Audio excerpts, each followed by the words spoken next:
رسول اللہ حسبی ربی جل اللہ۔ لیس علیکم جناح، نہیں ہے تم پر گناہ، ان تبتغوا فضلا من ربکم، یہ کہ تم تلاش کرو فضل اپنے رب کا۔ ایک صاحب حضرت عبداللہ بن عمر رضی اللہ تعالیٰ عنہ کے پاس آئے اور سوال کرنے لگے کہ ہم جو ہے نا پیشہ پہلے سے ہمارا یہ ہے کہ ہم اونٹ کرائے پر چلاتے ہیں، تو کچھ لوگ ہیں ہمارے اونٹ حج کے لیے کرائے پر لے لیتے ہیں، ہم ان کے ساتھ جاتے ہیں اور حج بھی کرتے ہیں، تو اس طرح روزی کمانے کے ساتھ کیا ہمارا حج ہو جائے گا؟ تو حضرت عبداللہ بن عمر رضی اللہ تعالیٰ نے فرمایا کہ ایک شخص نے نبی صلی اللہ علیہ وسلم سے بھی یہی سوال کیا تھا جو تم مجھ سے کر رہے ہو، تو حضور صلی اللہ علیہ وسلم نے اس شخص کو کوئی جواب نہیں دیا تھا، یہاں تک کہ پھر یہ آیت نازل ہوئی اور اس میں حکم ہوا کہ لیس علیکم جناح ان تبتغوا فضلا من ربکم، کہ اس میں تم پر کوئی گناہ نہیں کہ تم تلاش کرو اپنے رب کا فضل۔ رب کا فضل تلاش کرنے کا مطلب اپنی روزی کے لیے اگر تم کچھ کام کرو حج کے دنوں میں تو اس میں کوئی حرج نہیں، لیکن یہاں پہ بھی اصل مدار جو ہے نا نیت پہ ہے۔ اگر کسی شخص کی نیت میں اصل میں دنیاوی فائدہ ہے، تجارت ہے یا مزدوری ہے، اصل چیز اس کی جو ہے دنیا حاصل کرنا ہے، کاروبار کرنا ہے، اور ضمناً کہتا ہے کہ میں حج بھی کر لیتا ہوں، یا یہ کہ نفع تجارت اور حج کا ارادہ دونوں ہی کی نیتیں جو ہے نا برابر برابر ہیں۔ ایک صورت تو یہ ہے کہ دنیاوی نفع اور تجارت اور مزدوری کی نیت زیادہ ہے اور ثانوی طور پہ وہ حج کو لے رہا ہے کہ چلو ساتھ ساتھ حج بھی کر لوں گا، اور ایک صورت یہ ہے کہ اس نے چلو حج بھی کروں گا اور دونوں کام کروں گا، دونوں کی نیت جو ہے برابر ہے، تو یہ دونوں ہی چیزیں جو ہے نا اخلاص کے خلاف ہیں۔ حج کا ثواب اس سے کم ہو جائے گا، اور اگر اصل نیت حج کی ہے، یعنی کہ اصل میں تو حج کے لیے جا رہا ہے، اب مجبوری بن جاتی ہے، کسی کے پاس جو ہے ضروریات میں تنگی ہے، حج کے مصارف کے لیے اس کے پاس اخراجات کم ہیں، تو اس کو پورا کرنے کے لیے اگر کوئی مزدوری یا اجر پر کام کر لیتا ہے یا کوئی معمولی سی تجارت کر لیتا ہے تو یہ اخلاص کے بالکل منافی نہیں۔ باقی جو حج کے 5 دن ہیں خاص، ان دنوں میں تو کوئی بھی مشغلہ تجارت وغیرہ کا نہیں رکھنا چاہیے، بلکہ ان ایام کو خالص عبادت اور ذکر الہی میں گزارنا چاہیے۔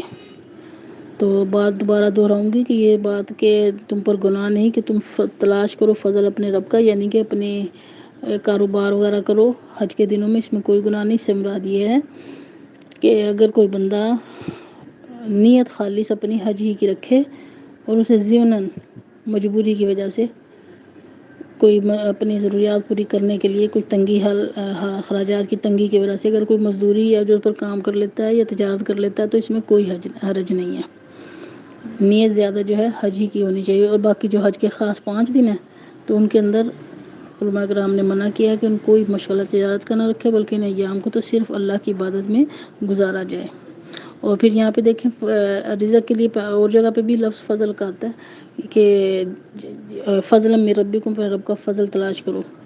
تو جو رزق یا جو فائدہ تمہیں حاصل ہوتا ہے تو محض اپنی ذاتی کوشش یا محنت کا نتیجہ نہیں ہوتا، بلکہ یہ اصل میں اللہ تعالیٰ کا فضل ہوتا ہے کہ وہ اپنی رحمت سے تمہیں دیتا ہے۔ اس لیے تجارت یا کاروبار کرتے وقت بھی اس بات کی طرف نظر رکھنی چاہیے کہ جو نفع یا فائدہ ہمیں ملتا ہے دراصل وہ اللہ تعالیٰ کی طرف سے ہوتا ہے۔ تو اگر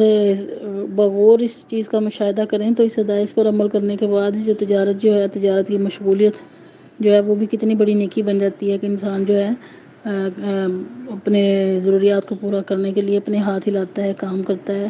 تو اللہ تعالیٰ نے اس کو بھی کہا کہ تم اپنے رب کا فضل تلاش کرو۔ تو جب انسان اپنی ضروریات کو پورا کرنے کے لیے اپنے ہاتھ پھیلے لائے گا تو اللہ تعالیٰ جب اتنی بڑی بات کر رہے ہیں کہ اپنے رب کا فضل تلاش کرو، تو کیا تجارت جو ہے اس حالت میں عبادت نہیں بن جائے گی؟ یعنی کہ جیسے القاسب حبیب اللہ فرمایا کہ اللہ کا دوست بن جاتا ہے جو ذریعہ معاش کے لیے کام کرتا ہے، تو یہاں سے مراد جو ہے فضل سے مراد روزی تلاش کرنا مراد ہے۔ بہرحال حج کے دنوں میں حج کی طرف زیادہ توجہ ہونی چاہیے، اور اگر ضمناً کوئی ایسا کام کر لیتا ہے تو اس میں حج نہیں، اس میں حرج بھی نہیں ہے، لیکن حج کے 5 دن جو ہیں ان کے اندر تو بالکل تجارت کا مشغلہ نہ رکھا جائے۔ فائزہ افضتم من عرفات فاذکروا اللہ عند مشعر الحرام، پس جب تم عرفات سے واپس آنے لگے تو مشعر الحرام کے پاس اللہ تعالیٰ کو یاد کرو، وَاذْكُرُوهُ، اور اس کو یاد کرو، کما ہداکم، جیسا کہ اس نے تمہیں ہدایت دی، وَإِن كُنتُم مِّن قَبْلِهِ لَمِنَ الضَّالِّينَ، اور حقیقت میں تم اس سے پہلے ناواقف تھے۔ تو حج کے دنوں میں عرفات سے واپسی میں رات کو مزدلفہ میں قیام اور اس کا ذکر جو ہے واجب ہے۔ تو حج کرنے والے افراد جو ہیں 8 ذی الحج کی دوپہر تک مکہ معظمہ سے منی آ جاتے ہیں اور 9 ذی الحج کو طلوع آفتاب کے بعد سے منی سے عرفات کو روانہ ہوتے ہیں اور اس سے پہلے زوال سے پہلے عرفات کے میدان میں پہنچ جاتے ہیں۔ پھر سورج کے غروب ہوتے ہی اس میدان کو چھوڑ دینے کا حکم ہے، بغیر نماز پڑھتے مغرب پڑھے ہوئے۔ مغرب کی نماز عرفات میں پڑھنے کا حکم نہیں، بلکہ مغرب اور عشاء کی نمازیں مزدلفہ پہنچ کر عشاء کے وقت اکٹھی ادا کی جاتی ہیں۔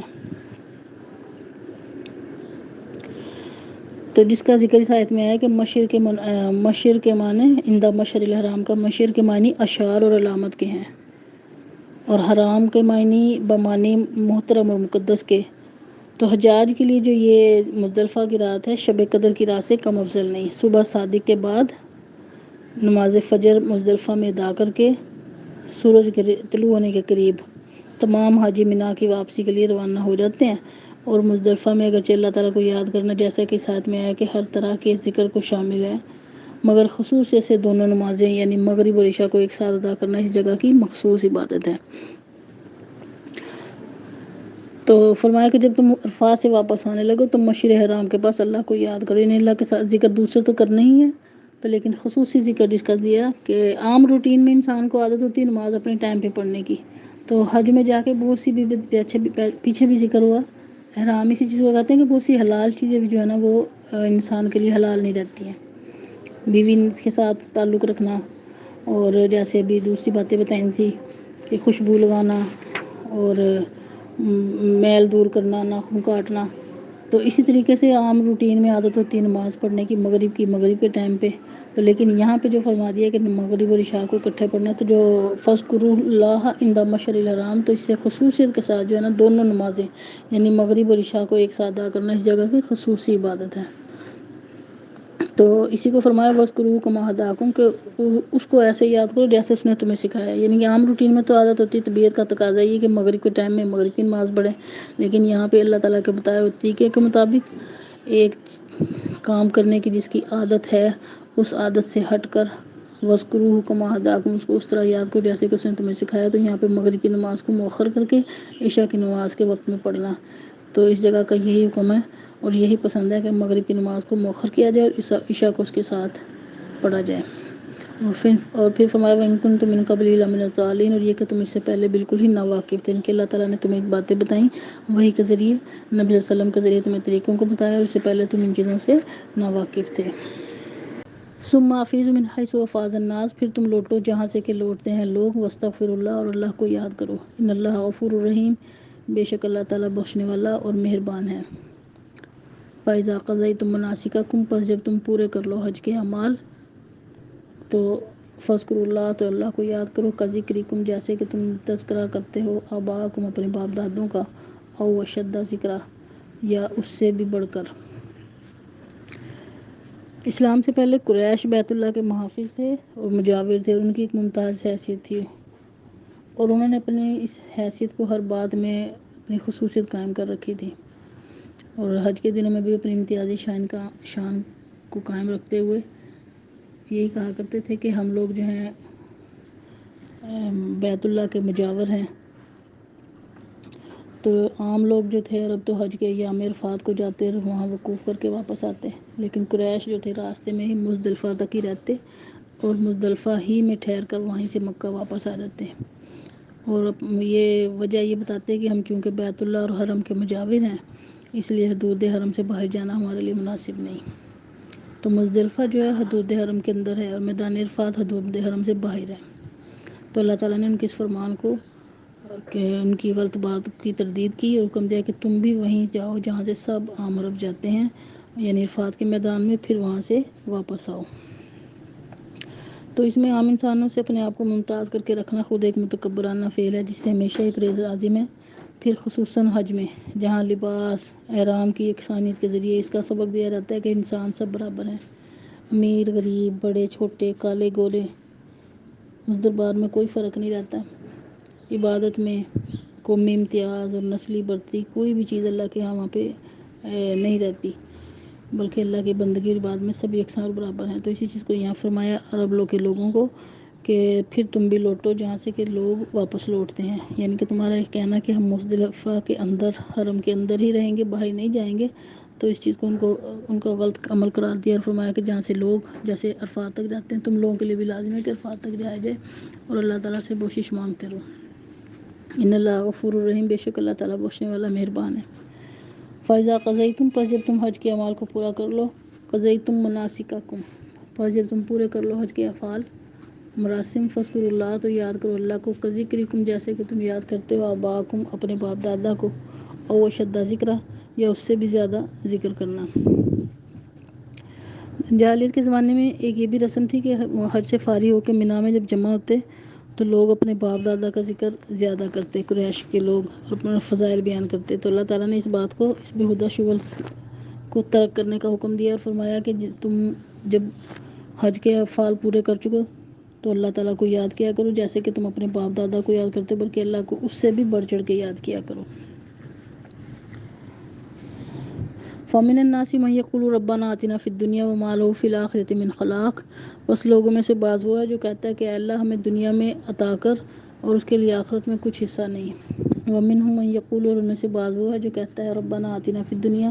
اے ہمارے رب ہمیں دے دنیا میں بھی حسنہ بھلائی، وفی الآخرہ، اور آخرت میں بھی حسنہ بھلائی، وقنا عذاب النار، اور ہمیں آگ کے عذاب سے بچا۔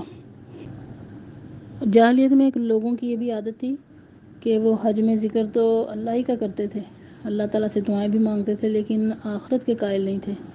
تو اس لیے ان کے ذکر جو ہوتے نا زیادہ تر دنیا کی دعاؤں مانگنے پر موقوف ہوتے تھے۔ زیادہ تر دعائیں صرف دنیاوی حاجات، دنیا کی راحت، عزت، دولت، بڑائی کے لیے ہوتی تھی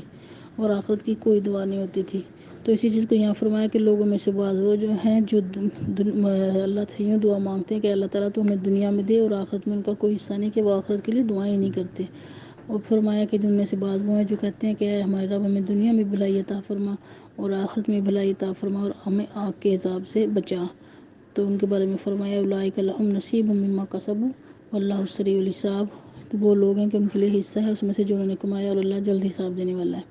تو یہ دعا جو ربنا آتنا نبی صلی اللہ علیہ وسلم کثرت سے مانگا کرتے تھے، اور حالت طواف خانہ کعبہ میں تو ہر چکر کے آخر میں خصوصیت کے ساتھ یہ دعا مانگنا جو ہے مسنون ہے۔